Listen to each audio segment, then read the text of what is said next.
Vamos a abrir la Biblia. Y a mí me gustaría que ustedes me ayuden a contar. Hoy vamos a contar algunas palabras que se repiten. Vamos a Juan capítulo 17. Juan, el cuarto evangelio, capítulo 17.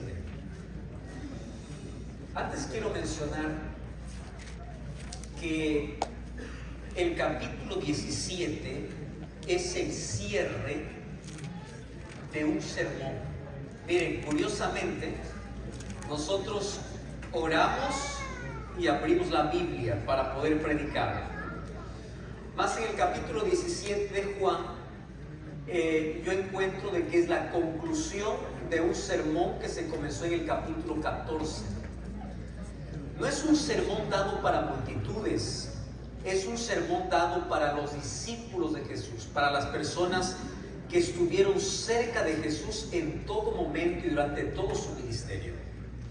Y este último sermón que Jesús da antes de ir a la cruz comienza con una de las promesas más extraordinarias de la venida de Jesús. ¿Cómo comienza Juan capítulo 14? No se turbe vuestro corazón, creed en Dios, creed también en mí. En la casa de mi Padre muchas moradas hay. Si así no fuera, me hubiera dicho antes: voy pues a preparar lugar para vosotros. Y si me fuere y os prepararé lugar, vendré otra vez y os tomaré a mí mismo, para que donde yo estoy, vosotros también estéis. Jesús coloca su venida como una realidad, y en el mismo capítulo 14 Jesús habla de la venida del Consolador antes de la venida del Hijo del Hombre. Entonces, en Juan 14 nosotros vamos a encontrar la promesa de dos venidas: la venida de Jesús y la venida del Consolador. ¿Qué cosa me garantiza que Jesús vuelve por segunda vez? Dos cosas: su primera venida, que es una promesa cumplida, y otra promesa cumplida, la venida del Consolador, que vino 50 días después de la ascensión de Jesús para el cielo. El capítulo 15 es la continuación del sermón. Ustedes saben que la Biblia no fue escrita en capítulos. Los capítulos y versículos fueron divisiones que se dieron muchos años después. Pero todo esto forma parte de un sermón. Y el capítulo 15 comienza diciendo: yo soy la vid verdadera y mi Padre es el labrador. Y la palabra que más se repite en el capítulo 15 es la palabra permanece en mí. Y la palabra permanecer en Jesús tiene una relación estrecha con el fruto que Jesús espera de sus hijos. No existe permanencia sin fruto, y es inútil querer dar fruto sin permanecer en Jesús. Todo eso se resume en el versículo 5, cuando Jesús dice: separados de mí, nada podéis hacer. El capítulo 16, Jesús hace un énfasis una vez más en la venida del Espíritu Santo. Si ustedes se dan cuenta, aquí en los capítulos 14, 15 y 16 hay un juego de diálogo entre la permanencia en Cristo y cómo el Espíritu Santo va a ayudar para que esto sea una realidad. El capítulo 16 va a presentar la obra del Espíritu Santo. Y así llegamos a la conclusión del sermón. ¿Cuál es la conclusión del sermón? El capítulo 17. Y el capítulo 17 es conocida como la oración sumo sacerdotal de Jesucristo. Y esa oración, ¿a quién es dirigida? Al Padre. Entonces ustedes van a ver que entre los capítulos 14 al 17 están los tres: el Padre, el Hijo y el Espíritu. Hoy existe una tendencia de querer negar a alguna persona de la deidad, de querer sacar al Espíritu Santo, o de querer sacar el ministerio extraordinario, pues simplemente porque no se entienden perfectamente, intentan excluir a alguien de la divinidad. Es una tendencia fuerte dentro de la propia iglesia. Ahora, entre los capítulos 14 al 17 encontramos que son tres totalmente distintos que forman un solo Dios. El Padre, el Hijo y el Espíritu Santo. Entonces encuentro la venida del Espíritu, la segunda venida del Hijo y la oración hecha al Padre. Muy bien. En ese contexto, yo quiero que ustedes me ayuden aquí con algunos textos que voy a leer. Vamos a comenzar por el versículo 11. Juan capítulo 17, versículo 11. Dice el texto así: y ya no estoy en el mundo, mas estos están en el mundo. Yo voy a ti, Padre Santo. A los que me has dado, guárdalos en tu nombre. Y aquí, a partir de ahora, va a haber una repetición constante de una palabra. Y es esta: para que sean uno, así como nosotros. Vamos a leer ahora el versículo 21. ¿Pueden leer conmigo? ¿Sí? ¿Tienen el texto bíblico ahí? Los que tienen el texto, lean conmigo. Dice el versículo 21: para que todos sean uno, como tú, oh Padre, en mí y yo en ti, también que ellos sean uno. ¿Cuántas veces está repitiendo la palabra uno? Tres. Para que ellos sean uno en nosotros, para que el mundo crea que tú me enviaste. Versículo 22. La gloria que me diste yo les he dado. Otra vez, ¿qué cosa dice? Para que sean uno. ¿Cuántas veces va uno? 4. Y sigue: así como nosotros somos uno. ¿Cuántas veces van? 5. Versículo 23. Yo en ellos Y tú en mí, para que sean perfectos en ¿qué? Unidad. Unidad. Para que el mundo conozca que tú me enviaste y que lo has amado a ellos como también a mí me has amado. Yo siempre me cuestioné.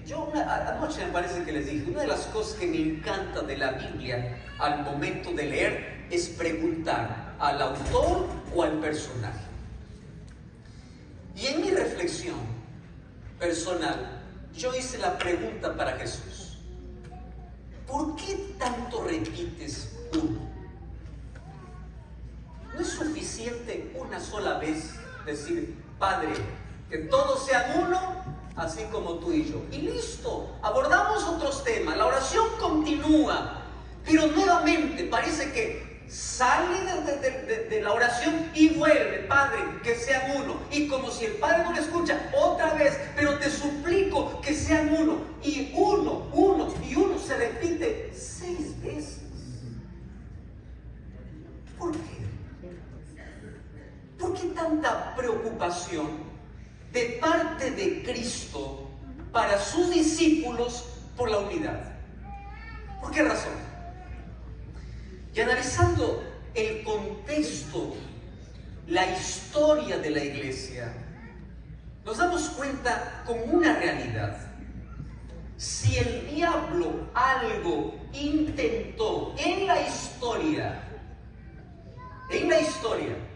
desaparecer la iglesia, perseguir la iglesia, exterminar la iglesia, acabar con el pueblo de Dios, primero fue quebrando la unidad. Y aquí a poco yo les voy a explicar cómo es que Satanás trabaja quebrando la unidad. Satanás sabe que si el pueblo de Dios se mantiene unido, no puede vencer. Así que una de las estrategias del diablo, ¿qué cosa es? Dividir, quebrar, romper. Y en la Biblia yo encuentro que para 2 instituciones Dios demanda de unidad. 2. Uno, su iglesia. Y la otra institución que demanda de unidad es el matrimonio. ¿Recuerdan ustedes Génesis capítulo 2?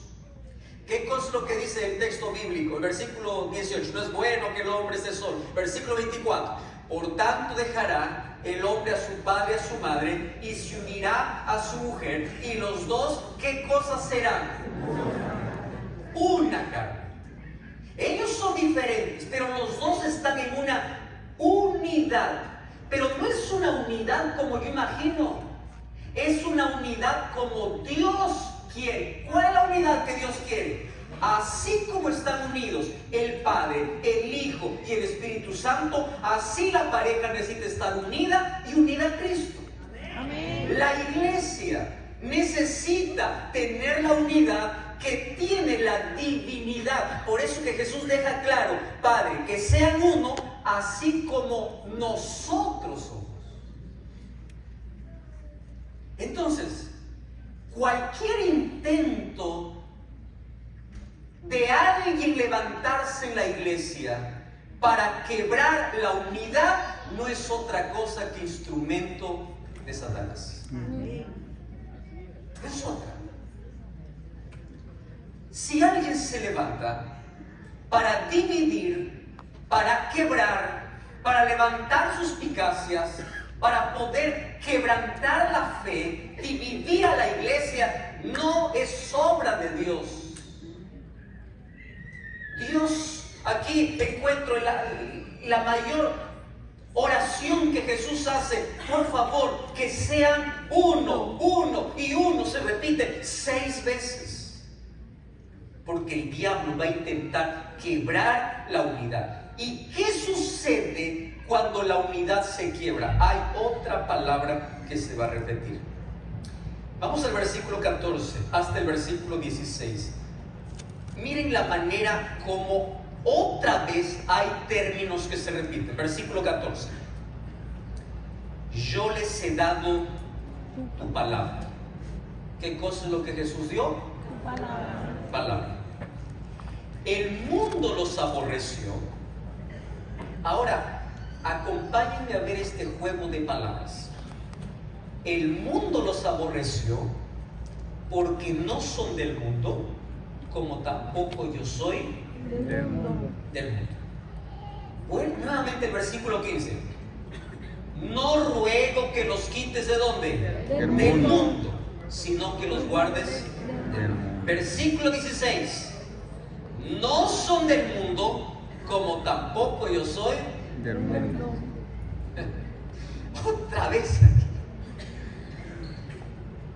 Padre, manténlos unidos porque hay una razón aquí. Y la razón es que Satanás, cuando quiebra la unidad, va a destruir. Pero la destrucción va a venir de una manera sutil. ¿Cómo es que Satanás va a intentar destruir al creyente? Acomodándolo al mundo. Por eso yo quiero que ellos sean conscientes que así como yo no soy del mundo, pero amo al mundo, di mi vida por el mundo, pero no practico las cosas del mundo, ellos también están en el mundo, pero su identidad no es del mundo. Ellos tienen que ser diferentes al mundo. Mas para que eso pueda ser una realidad, ellos necesitan estar unidos. Y entonces hoy vamos a desarrollar dentro del texto bíblico de qué manera nosotros podemos mantener la unidad para no acomodarnos al mundo, sino ser instrumentos de salvación para el mundo. Que es una cosa muy diferente. ¿Están listos? Vamos entonces. ¿Cómo es que Dios quiere que estemos unidos? El primer concepto que se me viene a la mente es la siguiente: yo estoy unido momento que estoy unido a Cristo. ¿Cuántos creen que estar unidos a Cristo es lo básico y lo fundamental? Muy bien, ese es el concepto. Mas estar unido a Cristo no tiene que ver con un amén y una palabra. Estar unido a Cristo tiene que ver con acciones. ¿Está bien? Yo no puedo decir, estoy unido a Cristo. Dame evidencias que estás unido a Cristo. ¿Cuál es la evidencia de estar unido a Cristo? Y aquí en el texto bíblico voy a encontrar esa clave, esa llave de cómo estar unidos. El pueblo de Dios estaría unido primero, estaría unido a Cristo porque ellos estarían unidos por la palabra de Dios. ¿Qué cosa es aquello que nos une como pueblo de Dios? La palabra. Y aquí voy a tocar un asunto muy, muy difícil. ¿Saben? Cada vez hay una preocupación mayor porque pareciera que cada vez tenemos un pueblo que más desconoce de la palabra que dice creer. Antes se nos conocía como el pueblo del libro, de la Biblia. Biblia. Aquel que fundamenta y sabe lo que cree. Aquel que no dice, yo no hago esto. Yo escuché muchas veces decir esto. Qué difícil es ser cristiano. ¿Por qué? Porque la iglesia tiene sus propias prohibiciones. ¿Qué iglesia? Tú no has entendido la palabra. Aquel que se anda quejando en la vida y piensa que ser cristiano es un conjunto de prohibiciones, es porque no entendió la palabra. ¿Qué cosa significa estar unido a la palabra? Es que la palabra es el fundamento de mi fe, es aquella que me orienta, es aquella que me guía. La palabra me dice que yo debo andar en contramano del mundo. Es la palabra la que acomoda mi vida. Es la palabra la que me dice qué hablar, cómo vestir, cómo conducirme. No se trata de sermón, no se trata de pastor, no se trata de tendencia, no se trata de religión, no se trata de lo que el mundo hace, se trata de lo que la palabra dice. Pero cada vez encontramos a más miembros de nuestra iglesia colocando su fe absoluta en lo que escucha de la palabra, pero no va a leer la palabra. Y cada vez aparecen nuevas cosas. Yo recibo todos los días mensajes. Pastor, ¿y usted qué opina de lo que dijo fulano de tal? Y yo le respondo, ¿qué dice la Biblia sobre esto? No sé, por eso le pregunto. O sea, yo tengo que buscar respuestas en un ser humano. Yo necesito la opinión de alguien para poder fundamentar mi creencia. Yo necesito determinar que porque lo dijo fulano es así. No, mi querida iglesia, nuestro fundamento está en la palabra. Los predicadores, los pastores y todos podemos ser instrumentos, pero que eso no te quite de ojear, de subrayar, de leer, de profundizar y de ver la palabra. Tú necesitas echar raíz en la palabra. Satanás no va a quitar a muchos cristianos de la iglesia. ¿Por qué? Porque él está feliz si tan solo les quitó la palabra de su casa. Aún cuando estés en la iglesia, el hecho de que la Biblia sea un adorno más de la biblioteca, sea un libro más, el diablo ya ni siquiera le da ganas de sacarme de la iglesia si ya me sacó de la palabra. Ya está. Es fácil, es simple. Alguien que no está fundamentado en la palabra, viene una tendencia, sigue, viene un predicador, sigue, viene otro, por allá. O sea, ¿dónde estás? Es la palabra tu fundamento. Una de las cosas que como pastores y predicadores hacemos, yo siempre suplico a la audiencia, por favor, lo que yo te estoy enseñando aquí es una gota, anda al océano, sumérgete, báñate, no te quedes en la orilla, entra, investiga. Por favor, no te quedes con lo que escuchas en un sermón del sábado. Tienes 6 días en la semana para verificar y profundizar el sermón que escuchaste el séptimo día. Amén. pero fundamentate en la palabra. No hay manera de permanecer unido a Cristo si no estamos unidos a la palabra. No hay manera que nuestros gustos se acomoden si no estamos unidos a la palabra. Si no estamos en armonía y en sintonía con la palabra, Satanás quebrará nuestra vida. Entonces cada uno aparecerá con su verdad. ¿Qué cosa ha hecho que este pueblo se mantenga fuerte y unido a pesar de las tempestades en el tiempo? La palabra. Porque si hubiese sido por opiniones de gente o de personas brillantes, hace tiempo nos hubiésemos desviado del camino. Lo único que nos mantiene allá en el norte, allá, si estamos seguros a donde vamos, no es la opinión de alguien, no es el argumento de alguien, no es la predicación de alguien, es la palabra. Amén, gloria a Dios. Entonces fíjate el desafío aquí. Cristo pidió unidad. Pastor, ¿cómo yo rompo la unidad? El día que tú dejas de tener contacto con la palabra de Dios, tú estás quebrando la unidad con Cristo y la unidad con la iglesia. Ese día. ¿Cuál es la relación que tú tienes con la palabra de Dios? ¿Saben cuál es el problema? No voy a hablar acerca de los que están afuera, de los que están allá. No, vamos a hablar de nosotros. ¿Está bien? De nosotros. Fíjense, cada vez dentro de la iglesia aparecen grupitos queriendo adaptar todo. Y yo llegué a una conclusión simple: menos palabra, menos conciencia de pecado y más aceptación al mundo. Cuando tú veas que algo del mundo es más aceptado, es porque hay menos palabra. Muchos jóvenes me preguntan y dicen: pastor, ¿cómo puedo dejar este vicio, este problema? ¿Cómo puedo avanzar esto? Digo simple: te recomiendo una dieta, ya que estamos acostumbrados a dietas, ¿verdad? 0 azúcar.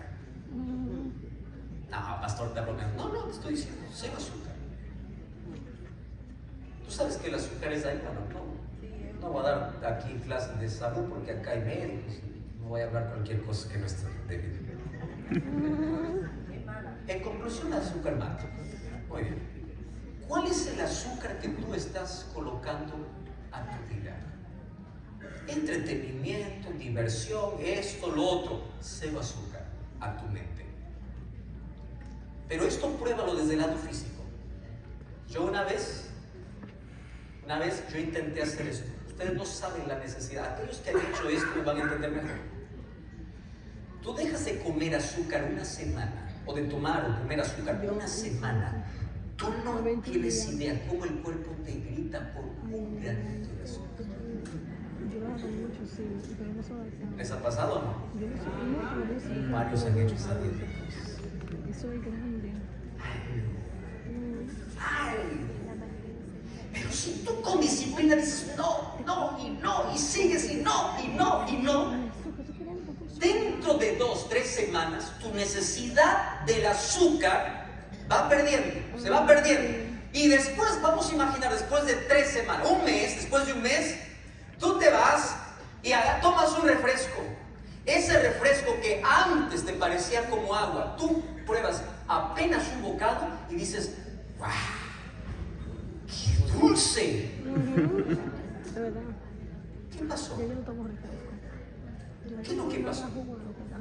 Ahora percibes el dulce que antes lo percibías. ¿Por qué? Porque durante un mes estuviste 0 azúcar. Traslada eso a la vida espiritual. Pastor, ¿yo qué hago con la música? Me encanta la música, lo único que me jala para allá, 0 azúcar. 0 música. Y comienza palabra y palabra y palabra y palabra y palabra y palabra y todos los días palabra. Vas a ver que después de un mes escucha la música y dices: qué extraño es eso, ya no me gusta. Y no es porque alguien te dijo que el pastor te sermoneó, que la mamá no quiere, que la iglesia no quiere. No, más contacto con la palabra. Nuestro paladar espiritual, nuestro gusto, nuestras preferencias se van acomodando. Pruébenlo esto con la música o con cualquier otro vicio en la vida. Póngale más palabra y verá el cambio que ésta hace en la vida. Amén. Gloria a Dios. Es real. Es real. Yo tengo que estar unido a Cristo a través de la palabra. 1 Juan capítulo 2 versículo 13 dice: os digo a vosotros jóvenes, aquellos que han sido vencedores por medio de la palabra. La palabra tiene poder para transformar nuestros gustos, nuestra preferencia y para unirnos a Cristo. Y aquí voy a decir algo más. El camino a la apostasía no es cuando sales de la iglesia. El camino a la apostasía comienza cuando diariamente ignoras la palabra. Es allí donde comienza. Ah, pastor, es que yo salí porque hay tanto problema, pastor. O sea, los que están adentro, ninguno tiene problema. Ah, pastor, es que yo salí, lo que pasa es que la tentación era muy fuerte. O sea, que los que permanecen nunca fueron tentados. Ah, no, pastor, es que yo fui tan herido. O sea, los que están adentro, nadie fue herido. Yo entiendo toda esta situación. Yo no quiero minimizar la herida, pero quiero decirte una cosa. Aquel que está lleno de la palabra tendrá la fuerza necesaria para permanecer en pie. No importa las circunstancias. Palabra, querido. Santifícalos en tu verdad. Tu palabra es la verdad. Una vez que el diablo te quitó la palabra de la casa y de tu cabeza, de manera libre te acomodas al mundo y piensas que estás en el mundo y eres del mundo y practicas con placer las cosas del mundo. Por eso es que Jesús dice: Padre, que estén unidos. ¿Pero unidos a qué? A tu palabra. Porque si no están unidos a tu palabra, ellos se van a acomodar al mundo. Se van a olvidar que están en el mundo, pero no son del mundo.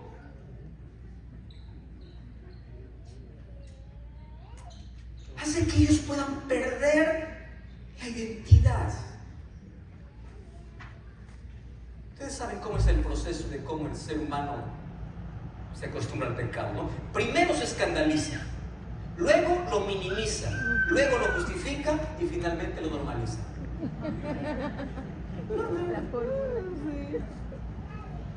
Primero escándalo, luego es tan grande como se pensaba. Hay un porqué, hay una razón para eso. Y luego, tranquilo, es normal. Porque nos alejamos de la palabra. Queridos, tú estás en el mundo, pero no eres del mundo. Gloria a Dios. ¿Cómo te explico esto? ¿Acaso no somos pecadores igual? Sí. ¿Estamos en un mundo de pecado? Sí. Pero no soy. ¿Cómo es esto? ¿Estoy? No soy. ¿Estoy? No estoy. Pero soy enviado. A ver este juego de palabras. Vamos a resolverlo con una ilustración. ¿Cuántos de ustedes conocen un cerdo? No sé. Este es el animal que en cada país tiene un nombre diferente. Cerdo, puerco, coche, cochino, marrano, chancho. Yo no sé por qué tanto. Lechón, pero es el chiquito, ¿no? Segunda pregunta. ¿Cuál es la naturaleza del cerdo? Su naturaleza es el lodo.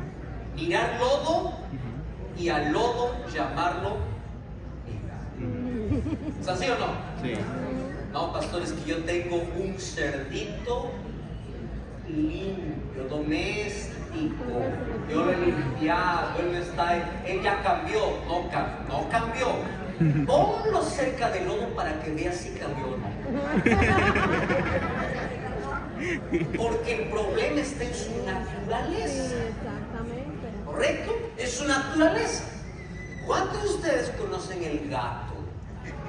Bueno, algunos aman los gatos. ¿Cuál es la naturaleza del gato? El gato en algún momento puede ensuciarse, pero hay una diferencia con el cerdo. No tolera la suciedad. Ustedes han visto el gato nunca se lucha, ¿no? Pero el gato usa la lengua. Ve una mancha y lengua. Se ensucia, lengua. Porque él no tolera. Ahora, esto es imaginario. Imagínate la conversación entre un cerdo y un gato. El gato está en el lodo y le dice así. O el cerdo se lo dice: ¡gato! Ven a vivir la vida. Esto es vida, disfruta. Esto es placer. El gato mira al cerdo y le dice: placer, no, está sucio, cochino. El otro dice: ¿qué cochino? Esto es vida. El problema está en la naturaleza de ambos. Ahora entiendan. Nosotros estamos en el mundo, pero no somos del mundo, porque nuestra ciudadanía está fuera del mundo y nuestra naturaleza cambió. Yo puedo estar en el mundo, yo me puedo embarrar en el mundo, pero cuando me embarro, yo me voy y corro a Jesús para que me limpie, porque no tolero mala suciedad. ¿Qué es eso? Padre, ayúdame a recordar que ellos tienen una naturaleza limpia, santificados por tu palabra. Por favor, ellos no tienen que acomodarse al lodo, ellos no tienen que ensuciarse en el lodo, porque ellos tienen una naturaleza diferente, y aunque están en el mundo, no son del mundo. Por eso hablan diferente, hacen tratos diferentes, caminan diferente, hablan diferente, visten diferente. No me vengas: pastora, que Jesús no importa, solo es el corazón. Lo mismo que dijera el cerdo. Lo que a Jesús le importa es el corazón. Yo sigo revolcándome en el lodo. No. Cambio es completo. Claro que Jesús comienza transformando el corazón, porque los cambios externos no sirven. El cambio, para ser real, tiene que comenzar por dentro, por la mente renovada. Pero dejemos de justificar cosas y acomodarnos a este mundo, porque tú, aunque estás en el mundo, no eres del mundo.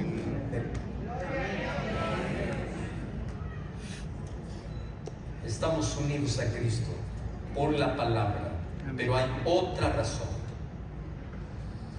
Versículo 18: como tú me enviaste al mundo, así yo los envío al mundo. Ahora presten atención. Para estar unidos a Cristo, yo necesito estar unido a la palabra, y número 2, debo estar unido a la misión. Así como tú me enviaste, yo los envío. Déjenme hoy contarles para ustedes. Yo aquí copié un estudio muy serio. Esto no se trata de un estudio así superficial, un estudio muy serio hecho sobre 40,000 personas. No estamos hablando de 100, sino 40,000 personas. Y el estudio se basaba en cuáles son los efectos del estudio de la Biblia 4 veces por semana. O sea, no se trata de 3, de 2 ni de 1, 4, por lo menos 4. ¿Está bien? 4. Este estudio no equivale para aquel que lee 3 veces o 2 veces, sino 4, por lo menos 4 veces por semana. Los datos son larguísimos, ¿no? Yo apenas elegí 5 o 6, nada más. Primero, aquellos que estudian la Biblia 40 o 4 veces por semana, disminuye el sentimiento de soledad 30%, disminuye problemas de ira 32%, disminuye problemas de relaciones entre familia o entre amigos 40%, disminuye problemas de alcohol, aquel que dice no puedo dejar alcohol, 57%, solo estudiando 4 veces por semana. Disminuye problemas de pornografía 61%. Estamos hablando de datos. ¿Qué hizo? Solo leer la Biblia 4 veces por semana. ¿Pero por qué esto me cuenta, pastor? Porque el último dato me estremece. Y el último dato dice: así como disminuye todos los problemas, aumenta la acción de compartir su fe 200%. Entonces identifiqué el problema. Pastor, la iglesia no quiere predicar. No, el problema es que la iglesia no está leyendo la Biblia. Pastor, está difícil ahora evangelizar. El problema no es el evangelismo. El problema es que la iglesia está escuchando sermones 1 vez por semana o leyendo la Biblia 1 o 2 veces, ni siquiera 4 veces por semana.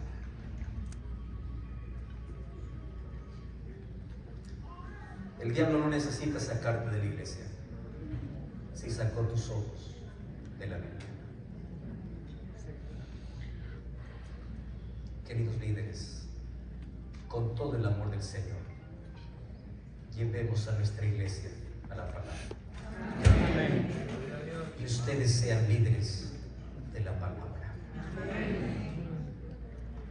Felicidad Abundante, página 44, dice: nada mejor para fortalecer la inteligencia que el estudio de las Sagradas Escrituras.